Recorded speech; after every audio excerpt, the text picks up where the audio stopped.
Okay. Welcome to the Unexpected Detour, where we amplify voices beyond life's most unanticipated journeys. Today, we sit down with Jeanelle Adams, a 33-year-old woman from New Jersey. She's now 36, whose story reminds us why listening to our bodies and advocating for ourselves can be life-saving. Dismissed by doctors after noticing a rash on her breast, Janelle was told it was nothing serious, but she knew something wasn't right. What followed was a shocking diagnosis that changed her life forever. Her story is one of intuition, perseverance, and all too common reality of medical dismissal, especially for young Black women. Janelle, thank you for being here and for your courage and sharing your truth. Thank you for that. I love that. That was beautiful. Oh, okay, so we're going to start because I noticed I had that rash too. But when did you notice that rash on your breast? So I noticed it in 2020 when I was 30. I started experiencing the rash, and it was in the summertime, really because I was going to the beach and I Okay. kept changing my bathing suit. So I'm thinking it's because I didn't wash the bathing suit. That's why it happened. But then it never went away. It kept happening. I would put cortisone. Nothing helped. So eventually I got a doctor's appointment, which took a while because this is still the pandemic. So the doctor said, "Oh, it's just dermatitis eczema." She really had me thinking that it was the detergent, the soap, you know, whatever. She asked me if it was my diet. I said, "No, I mean, I'm doing the same thing. I'm not doing anything different." This appointment, she gave me nothing. And then about a couple months later, probably like 4 or 5 months later, I had another appointment with her, but it was virtual. She said it was just dermatitis eczema. It's nothing more. It's probably just a fungal. She gave me a steroid cream. The steroid cream didn't work. Almost 7 months later, she referred me to a dermatologist. The dermatologist was like, all right, I'm going to give you a steroid. So he shot my boob up with a steroid needle and nothing happened. It was still, at this point, it felt like it was getting worse. My breast started to feel heavy now it was feeling heavy. My nipple was inverted. I started going on Google University and I was like Googling things. I And think everybody goes to Google University. right, I was like a student, and all the symptoms was like, this is a symptom to breast cancer. And now I'm almost 12 months going through this, um, trying to have appointments. And then when I go see my primary again, I'm like, I need to get a mammogram, I think. And she's like, girl, you're young. You don't even have to worry about it. It's probably like a milk dud. But at the time, my daughter was 7, and I'm like, a milk dud? What? That doesn't make any sense. And then she gave me some more cream. It was supposed to be another topic cream. Didn't work. A couple weeks later, I was telling my mom, I was like, "Ma, I'm just fed up. I'm pissed off. My nipple, it looks really bad. It was leakage. It was like itching really bad. I felt like it was deteriorating." And I was like, I don't want to be ghetto, like, but I think I'm gonna have to. So I went to the office and I just had to be that ghetto Black woman. And I got my referral Yeah. for a mammogram. And when I got my referral for the mammogram, I seen the doctor. This was already 2022. I started experiencing my symptoms in 2020 because of the delay of COVID and all my appointments and them dismissing me multiple times. Now it's July 2022, and I see the specialist. I didn't know at the time he was the breast specialist. I just thought he was a regular doctor. And he said, I'm just going to schedule you for a mammogram.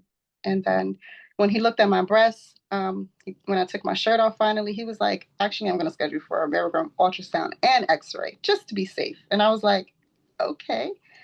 Got all of that. I knew it was something when the radiologist came in, and then like another person came in, and they were very adamant, like, go see your doctor. Make sure you keep that appointment to see your doctor. And I was like, I am. That's why I'm here. Yeah, I am. And when I went to see the doctor, which was that next like 2 days, they were real close. I went to see him, and his name is Dr. Clark. At the time, he was 39 years old, Black man, and he said, I'm gonna give you a biopsy. That Friday, that Tuesday, I went to his office to get, and he said it's invasive ductal carcinoma. So I was like, what?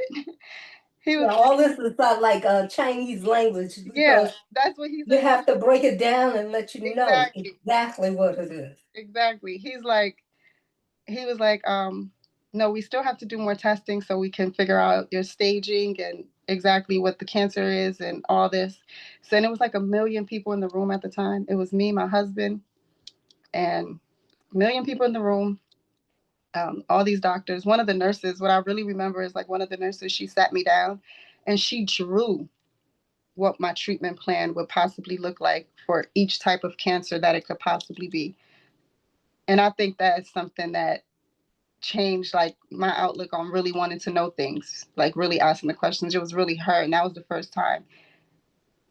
And then when I went home that day, went to go pick up my daughter because it's summertime, picked her up from my mom's house, doing the dishes, whatever. A few hours later, I got a phone call because at this time my father was missing for 3 weeks. He was looking for Wow. my dad. I got the same day, got the phone call that they found my dad. So I was like, I felt like I was dealing with my diagnosis, and then I'm dealing with, all right, Your I'm the oldest. father. I'm the oldest. What am I gonna do? Oh, It's just me and my brother, and my brother. And when I say I'm the oldest, I'm the oldest. It's my brother's like, whatever you want to do, we'll do it. That's literally. oh, okay. How old is your brother, by the way? We're only 2 years apart. Oh, but you're still the oldest of. Exactly. So it's like Mhm. he really sees it like people say, when you say your baby brother, I say my baby brother still. People think it's a baby walking in, but he's a grown man, Oh, he's probably taller than you too, right? bigger than me, everything. He's huge. But that's the baby brother. That's my baby brother. And it's like everyone said he does whatever I say. So I had to figure out everything. And I was homeschooling my daughter at the time. So I had to re-enroll her in school. So it was like a whole lot of new new things like going on for me. I was working. I'm like, do I go to work? What do I do? What am I going to do? Yeah, you really didn't have all the tools necessary to help you navigate exactly Exactly. what was going on. And it was when I They tried tell to you ask, that it's a carcinoma. Okay, all right. yeah, what is that? So I just started looking it up. I looked on YouTube. I looked everywhere else. I looked up black breast cancer. That was the first thing I looked up because, I wanted to know. Right. And then I did some more testing. And then that's when I was diagnosed, when I did my biomarker testing and everything. And I was diagnosed with stage 3 triple negative. And I did my genetic testing, but genetic testing came back nothing, which cancer Okay. does run in my family. I know people in But my not the breast cancer, right? not breast cancer, not ovarian cancer, so I don't have a gene. Okay. You didn't have the BRCA and nothing, No, right? no gene. Well, that was good. Yeah, so that's a good thing. But I did 23 rounds of chemotherapy, Now which let me ask you something. Which chemo did you get? so I did. That red one? Yes, that was harsh. That must be the one they give everybody that has that triple negative. Yeah, The triple red negative one. is that's the only thing that they say kind of can attack the cancer. Oh, okay. Right. Oh, It's yeah, I supposed to be the hear strongest. that. Because there's no targeted plan after we're done with treatment. We don't have a preventative drug. We don't have something that we're on for 5 to 10 years. So they Right. try to give triple negative the harshest dosage. So you did that and you had radiation. I did not have radiation, no. Oh, So I because, did not have radiation because I had a complete response to the chemotherapy. So mhm. I did chemo, and then I was on a clinical trial, still on a clinical trial, and I did immunotherapy, and I elongated my immunotherapy. Um, so I got my double mastectomy right after. I got a double mastectomy right after I was done with chemo. Decided to do a double mastectomy because I'm triple negative and because my grade Right. is 3 and recurrence, and I'm young under the age of 40, so that's why I decided to do a double. I still currently have expanders because I haven't received my reconstruction yet. Oh, okay. So, yeah, that's that. So which one are you going for with the implants? Because I I'm know gonna. you said they have the implants and then they got the bikini one or something. I don't I'm know. not doing the deep flap. I don't. I think Oh, that's that's too what much. it's called, the D flap. Okay. Yeah, that's a little intense for me right now. I want to have some boobs and see how it is with that. Right, because I know some girls, well, one of the young ladies that's on my podcast, she did that D flat.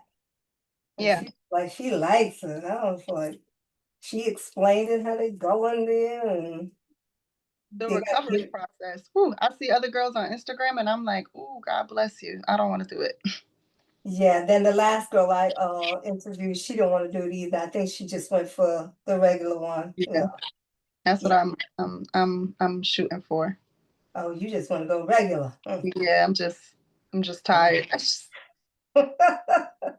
I don't want more pain. I don't even want to do that surgery. If there was just a way that you could just zap it like real quick, I don't even want to go through So the. what, you have to wait a while until those expanders So for me, my process was a little bit longer because I'm still doing infusions because oh, okay. I elongated my immunotherapy.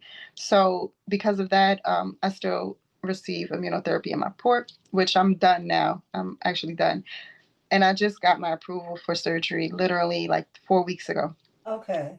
So my doctor, he's trying to schedule something probably within November. So I got to And get. what hospital did you go to in Jersey? So I got my treatment at Northwest.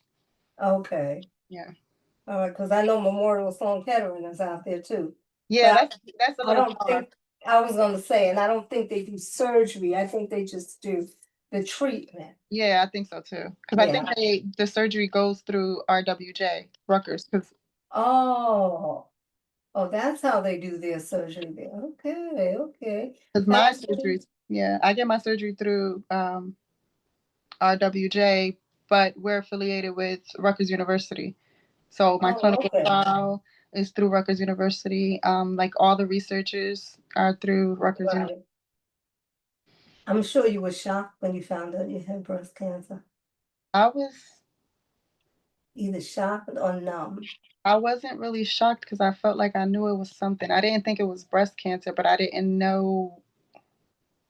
I don't know. I thought it was obviously. I just thought it was something else. I just thought it was like another autoimmune disease, but not breast cancer. Oh, don't you 'Cause despise these doctors that dismiss what you're saying is wrong with you? Like you don't know your body, and they're trying to tell you about a body that's not theirs. Don't Even you? when I was getting the biopsy, the guy and the like whatever the doctor, he was doing the biopsy and he was like, "Oh, this is nothing. This is nothing. This is nothing." And it's just I know they probably say that to ease your mind, but to say you're young, you don't even have to worry about any of that. And it's like, obviously I do. Exactly. Exactly. That's just it. They're very dismissive. And if Exactly. you're not proactive about yourself, they're gonna Exactly. just kick you to the curb, like, you don't know anything. You gotta be on top of your game when it comes to this. Because this is Yeah, your and it was life. like for me, I felt like I have a lot of things against me. Like I'm black, I'm from an urban area, I'm young, I dress a certain way. They're like, this girl don't know what she's talking about.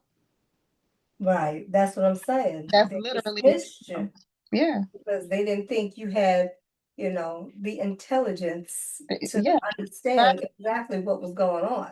So exactly. because you look a certain way, people think you are that way, not knowing that, hey, you got a little something, something up there, okay? Yeah, I mean, yeah, I don't have to walk around with my degrees, but it's Exactly. You don't need all of that to be smart about your health. actually. You do not. So how are you handling it with your mind, your body, spiritually? And I mean, for a long time, I feel like it was hard for me. It's still hard, to look in the mirror. I'm not gonna lie because but you know what? You look in that mirror and you say, I'm beautiful, because you're beautiful. thank you, You're very beautiful. You thank you. better look in that mirror, write something on that mirror. I am beautiful. I am healed. I'm whole, and I'm a Yeah. survivor. And I'm gonna surpass all of this. You better do that. No, yeah, definitely. It Affirm definitely yourself. It's definitely different from how I felt last year and then the year before that. Like, I didn't think I would even be at this point that I'm at now. I'm sure the first thing that came to your mind, like me, was, am I gonna die, right? Yeah, I didn't plan anything. I didn't see like a light at the end of the tunnel. I didn't think I was going to see my daughter be 9, 10. Now she's 11. So it's like I'm very grateful for that, but I was in a really dark place. And my I can grandmother told imagine, because that's really what happens. You get into this dark place and you're like, yeah, is there light at the end of this tunnel? exactly. How am I gonna see my way out? I remember my grandmother, she lives in Puerto Rico. She called me and we were on the phone and I was just crying. And my Hmm. grandmother is like a praying woman. And I said, I'm just so mad with God. I just hate, like, why would he do this to me? I hate him. And she said, baby, you could be mad with God, but don't stop talking to him. Tell him how mad you are, baby. And Hmm. when I started doing that, it started feeling, I started feeling better about myself. Yeah, well, I was all right there. She was, She spoke yeah. something, and I said, Yep, grandma was right on time. She yeah, that spoke that hit me something. different. That But definitely, I think that's how we all feel. We're mad with God. It's like, why me? yeah, You know? And then my pastor used to say, not you. yeah. Why not? Yeah, Yeah, you can handle it. yeah. But you handle it. You're out here advocating and doing the thing. You go to those, you don't raise funds, right? No, no, Okay. ma'am. You're doing it the honest way. You're really advocating for Yes, the disease and yeah. bringing I try. awareness. So if I do, I try to raise funds, but I know my reality, and my reality is I'm from an urban area, so I don't want to try to raise funds from my people. I want Right. to build resources for my people. I mean, if I can just fundraise online for my hospital and for like the community, that would be amazing. But it's not that, we can't really do that. Right, right. Because I don't do it either. That's why I just do the podcast, just to bring awareness. Yeah. So people will know. I don't believe that advocacy has to be fundraising. Advocacy I has don't to think be so a either. voice. Exactly. That's A all. voice telling these stories so people will know. Because my son gets so pissed with me. He was like, why you had to tell me you had breast cancer when I first got out? I said, why not? I'm not ashamed. Maybe they need to know. They're young. Those are your Yeah, friends. They're young. Maybe they exactly. need to go get checked. You Exactly. know? Yeah, he really got pissed with me. He said, why you gotta tell everybody? That's a fact Really, though. why I was telling them because I was doing chemo. You know, your immune system is compromised. Exactly. Telling him because I ain't want none of his friends coughing around me. Keep them bad bay. Yes, keep them away. Yeah. So because I said I have nothing to be ashamed of, I'm dealing with it and I'm walking my journey. And Yes. that's it. That's all I could do. So what kind of advocacy do you do other than the neighborhood? I'm sure they appreciate you because you're beautiful and you probably go out there and tell the whole world, huh? Try to. My neighborhoods, my city actually, they're tired of me talking about breasts, but I love it. Um, And you better keep doing it because guess what? One of those people are gonna end up with it and they're gonna be like, oh man, let remember me Janelle call was that girl. so Right. Let me yes, call that girl. yes. Yeah, yeah. That's exactly they're gonna want to call you because now you're but they're not trying to hear you because they think you're being repetitious Oh, yeah, and yeah. yeah, it becomes repetitive and it's boring to them. And look, They'll appreciate it when they get older. you tell your story because I know my doctor told me she had a 25-year-old that had breast cancer. I know a 21-year-old. 25. Yeah, and I'm like, where the heck is it coming from? And then when you find out it could be environmental, Yep. because you don't look like you heavy at all. No, I'm not. See? And that's what I'm telling people. I'm saying a lot of healthy people, why are they getting the environment? The Yeah, things we're exactly. putting in our body. I said if I could go back and wasn't drinking and smoking, and maybe Right. that would help. But then maybe this was the journey God wanted me to go on. Yeah. Right. And that's it, so I can't keep questioning why, because I have to encourage younger women like you Right. that I you're agree. gonna be all right. So All you right. don't have to take, what kind of immunotherapy do you take? Keytruda. Oh, that's like the other young lady that has the triple Yeah, negative. that's our triple. That's your immunotherapy. That is our, like, they call it our Batman. It's our, like, Okay. savior. Like, there's another drug now that's currently, like, it's like in phase 3 of clinical trial. It hasn't been approved yet. Hopefully, I mean, it'll get approved for the next batch of women who get diagnosed, so they can be on it for a longer time. Oh, a longer time. Yeah. Oh, so the Keytruda you take for what, 10 years? Or No, you don't take Keytruda for 10 years. We don't have anything preventative. So I'm already done with Keytruda. I've stopped last month. Last month was my last. okay, so you're finished with Yeah, Keytruda. so did it for 2 years. That's it. Oh, okay. Yeah. Oh, I thought, because I know Tamika was talking about she had to go get her Keytruda, and then she looked up the side effects of it, and she was pissed. Yeah, the side effects is crazy. And Are she has one of them. So what mm, did she told me she had? She sent me a message saying that she has one of those side effects. And I'm mm. gonna be damned if you do and damned if you don't. Yeah, seriously. Because I know when I was going through it, I was told don't look at side effects. I said, okay. That's what I did. And I looked at it, then my hair started falling out. I never looked at it until I started taking those the medicine letrozole. And I was like, Lori, my hair's coming out up here, thin like a man. I said, you sure that didn't do it? She was like, I don't think so, Francis. Let me look it up. I said, it says it could cause hair loss. Mm-hmm. Uh-huh. Exactly. I said, see, you told me don't look it up. I looked it up and Mhm. what? I just said, let me just cut it all off then. I'm not gonna fight with the male bald pattern hair. I want to look like the guys, looking like Yeah, the men who don't want to give it up. yeah, the bozo the clowns, that gotta keep this little piece. It's bald, but you got everything else going around. I So hate that. you do that. So what else do you do for your advocacy? I do more so policy.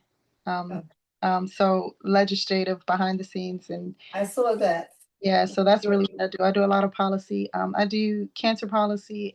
It's called cancer policy, cancer advocacy. So, yeah. Okay. And that's just right. Well, that's just right now. Right now, I can tell you what I'm doing right now, because the Senate is off. The Senate isn't working. So, the Medicaid bill that just happened. I work with some senators, and they're not trying to, they actually wrote another bill. So possibly within October, November, there'll be something else for uninsured people, for those 17 billion that don't have Medicaid. There's going to be something So else. you're doing the right thing. You're going to the politics, and Yeah. you're making your voice be known. Yeah, it's important. Whereas a lot of people, they're not making their voice known, and it's important. They don't understand. Like It's I very tell important. them, Yeah, I work, and I had a medicine that's $500. Okay, that's what I'm saying. I just got a bill for like $754, and I was like, where am I getting this from? Am I going exactly. back with my mama? Yeah, and so I was telling the social worker, I was like, I don't have this money. And luckily, I did go to Sloan Kettering. They have a financial thing Yeah, they do. where Mhm. where they help you. So that was how I was able to get it. I mean, I Mhm. went back to work and everything, and my doctor's like, "Why did you go back so soon?" I said, "Because I have to work to pay the bills. Yeah, basically. I can't stay home." She wanted me to stay home more. I was like, mm-mm. I'm going Mhm. to work. Yeah, it's better for my mind too. Yeah, yeah, mental. I can't sit around here. But do you work still? I do. That's what I do. The policy. So yeah, Oh, I work in you always work with the government then? um no. I did so I was an educator first. I was an educator. Oh, you were a teacher? Yeah, Oh, what grade did you teach? six, 6 and 7. You Six, like that grade? seven. I like that age. Okay. The age is like Because I know some people, they taught those little ones, they was like, Oh no, I don't like kindergartens and none of that. nah, they said no, they can't do it. They like the older kids Yeah, better. yeah. I like the older kids. They make me feel young. Oh, that's what it is. I love it. Yeah, they keep you up to date with everything. You know, they're the But I best. work with younger people, and I mean, I don't know nothing about what they be talking about, but I be finding out. They be like, No, look at what that's you're what I'm saying. saying. I love Look it. up. Yeah, because they talk about all the rap stuff, and I'm like, what is that? Yes. And I'm not going to ask my son because he's going to be like, Ma, you should know. You got a son. I was like, no, I ain't going to ask him. No, I don't ask him too much. I just go with the flow. Yeah. But if people want to contact you, I guess they go to your to the LinkedIn. I mean, Yeah. to They can go into my link tree. They can email me. I'm Jeanelle. gonna add that to the end, Yeah. so they can contact you, especially those in Jersey. Anybody in Jersey, anyone who's newly diagnosed, they just want to chat about a double mastectomy or surgery, Yeah, triple and you can any, educate them on, what's anything, going on. anything that's happening. Anybody in Jersey that wants to do some advocacy work, because we don't have no advocates out here. Oh, you don't? No, our team is very small. We have a very small team of 4 people, Oh, okay. which 2 of the people are mayors, so they don't have a lot of time on their hands to do a lot of things. Oh, okay. So yeah, we But got a lot. okay, so that explains why there isn't that much advocacy. And then you're in Newark, right? Yeah, I'm in Newark. Yeah. Yeah. My coworker's from Newark. Hmm. He ain't there now, but that's where he grew up in Newark. So, Oh yeah. yeah, so he was telling us about how Newark was. It's rough. Yeah, that's what he said. It was a rough side of town. It's rough. I mean, not where I Oh, live. I live in the upper area. I don't live where I grew up at. So it's different. oh, so you grew up in the rough part, but you moved. Yeah, I grew up in the north area.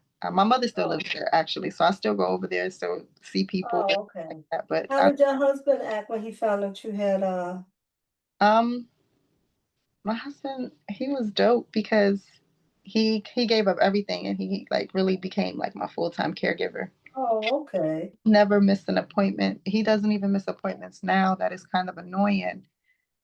That I'd be like, I can be by myself now. I'm okay. And he ain't going He no, even drives me to therapy, and I'm like, I could drive myself. I'm like, he like, no, like, no, no, you all no, right? no. I'm good. I'm not doing nothing. I'm like, okay. Well, you got a good husband. Yeah, God bless you. we've been together since we were 16. Oh, Yeah, we've been yeah, together so, oh, a so, long time. oh, and how's your daughter? Did she understand? She didn't really understand. The only concept that she took from it was that I would ring a bell because that's what she's seen on YouTube. Oh, okay. Did you ring So a bell? I did twice. Oh, okay. Yes, All ma'am. right. All right. That must have been awesome. I didn't get, well, Sloan Kettering, where I work, they don't ring the Yeah, bell. I heard that they don't have one. They don't, because in those treatment centers, it's not just for breast cancer, it's for all cancers. Oh, okay, okay. So when they're doing the treatment, they don't want the other people Other to. people to feel type of way. Okay. Right. Because I asked myself, and I was like, well, where's the bell? And they Right. explained to me why they don't have the bell. And Oh, I understood, I get it. In my head, I could ring my own bell because Mhm. my doctor, she gave me a hug and she was proud that I made it through. Right. And I was upset when I didn't see her no more because I'm in the survivorship program now. Yeah, that's what I'll be saying. I was like, Still see my doctor though, so yeah, I'm like, I don't see you no more. Hey, even the breast surgeon, he just kicked me to the curb. I was I like, just said that to my breast. wow. I Huh? said, I just said that to my breast surgeon. I said, "What, you don't know me no more? You don't? We don't.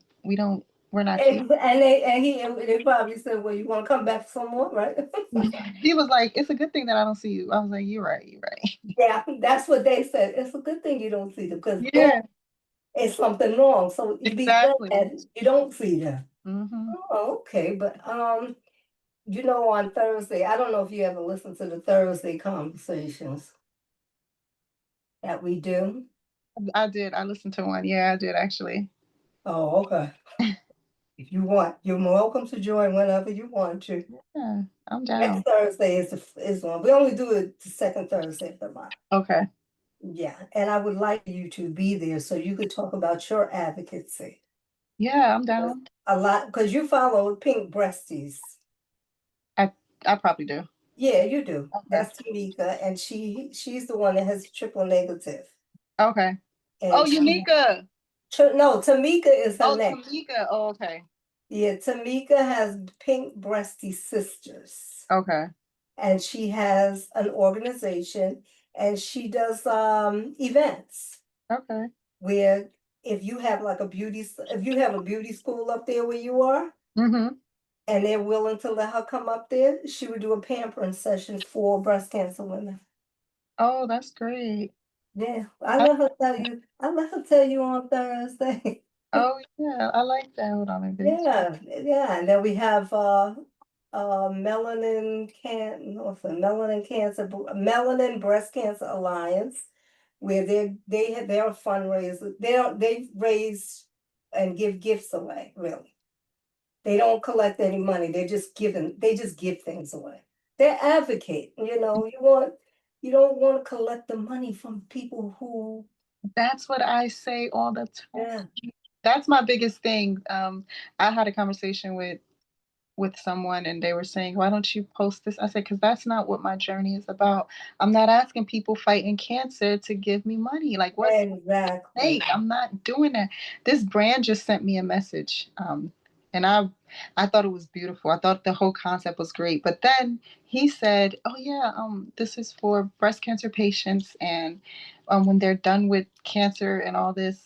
And I was like, oh, so you're gonna send this to them for free? That'd be awesome. He was like, oh no, they would have to pay. I was like, we don't See, have money.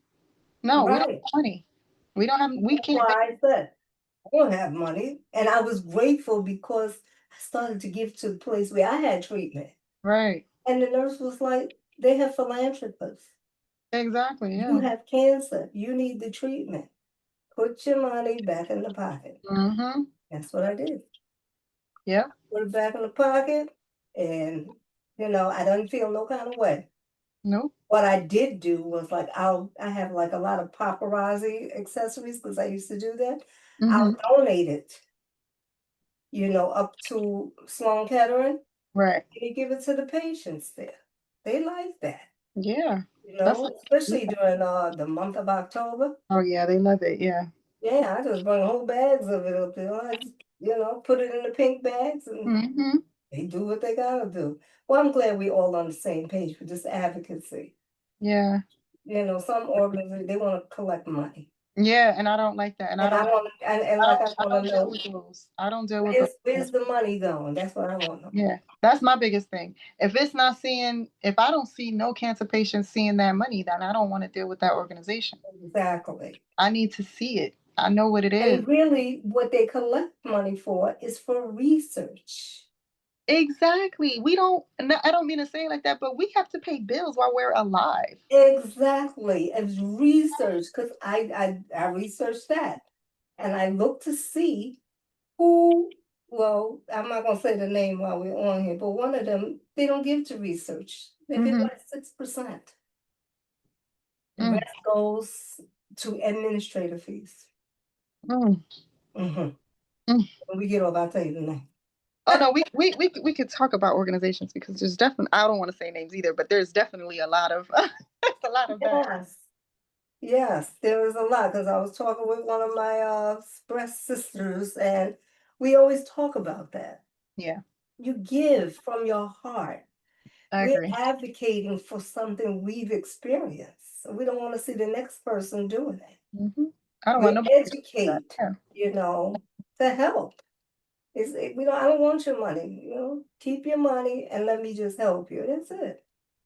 And that's what it's all about. So anyway, I appreciate you coming on here. This was Thank nice. you. I appreciate you for inviting me to your. Yeah, I was so glad you accepted. I was like, oh, Yeah, of course. yeah. I'm always down. I'm always down to chat.